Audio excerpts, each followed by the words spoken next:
Welcome to Spiritual Dessert Trews, episode 84 for Russell Brand and other people.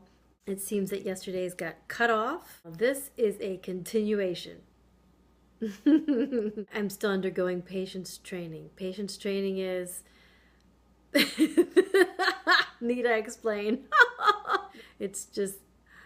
Thank you, Facebook, Twitter, and all you other wonderful aspects of the universe which are helping me with patience training. Without further ado, here is the rest of yesterday's. After cortisol level shooting up, I'm trying not to store it in the core. No. Not to fire up and destroy your neural pathways from negativity. Keep them positive. If you have a negative thought, stop. Quickly think of 3 other things that are absolutely amazing. Actually, I think 7 things. I'm still undergoing patience training. Things not going right and not getting upset. Your tolerance level for them was like, so. I actually got really good training from my dad. He loved the word so. I call it the mantra of so. Look, Dad, I got straight A's. So. It keeps your kids from having a very big head. Lest they think that they are very intelligent. So. You should get straight A's. You should be great at everything. So. You should notice what needs to get done in the world and just automatically do it. You just know.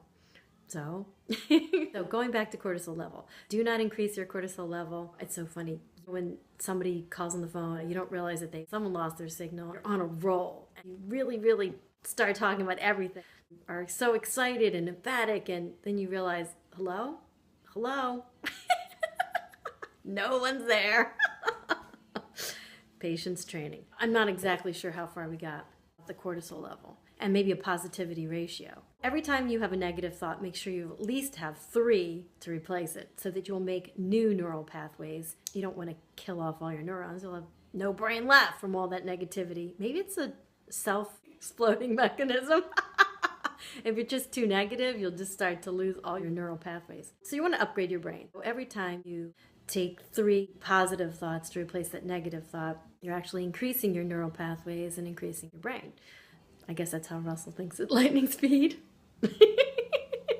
I love it. The comedy it makes my day. Thank you. Automaticity. I'm not sure if I got to it. I know I got to it, but I'm not sure if you got to it. That's pretty much replacing those pathways. And I say go 7. Every time you think of a negative thought, think of at least 7. So this way, overachiever.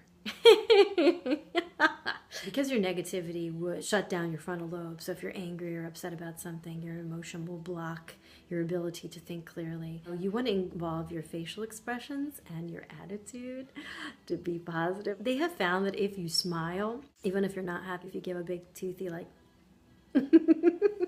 and hold it for a half an hour, your brain chemicals will just start to kick in that you are happy.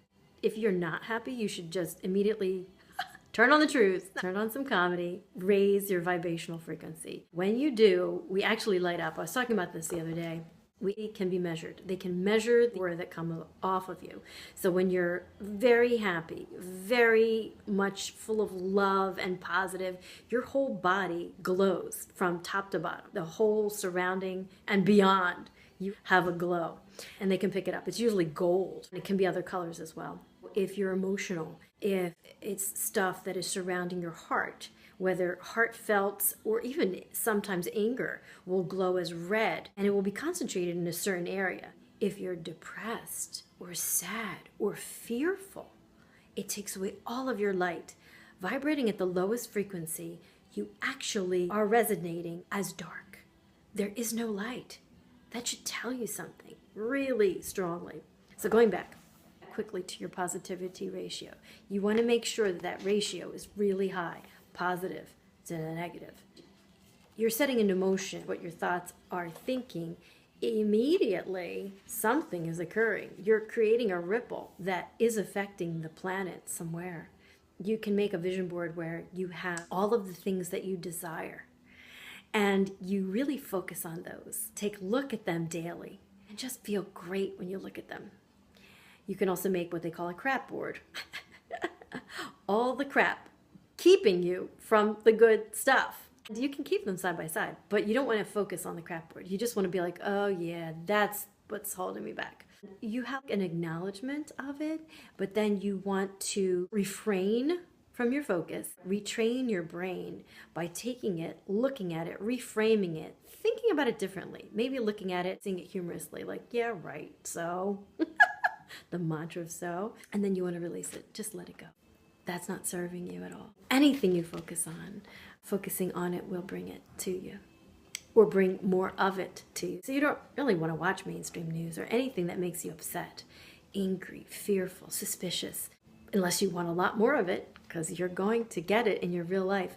I remember a friend of mine once told me that he bought a gun. Why? And he told me that he thought he might need it.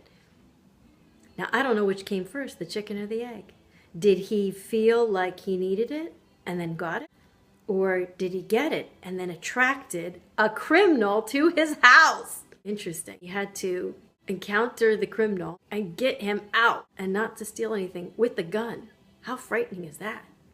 So be careful what you purchase. If you purchase cleaning products, expect that a lot of mess will occur and you will need those cleaning products. But if you purchase things like a gun, be careful.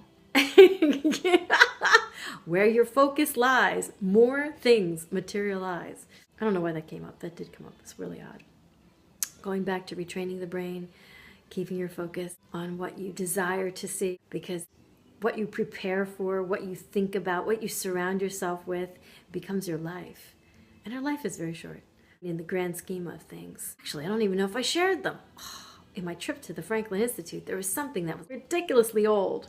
I have to go back and check. I might have to add this, but maybe not to this show. Brain function. Love you. 11:12 at 12:11. Pleasant dreams. Nighty night.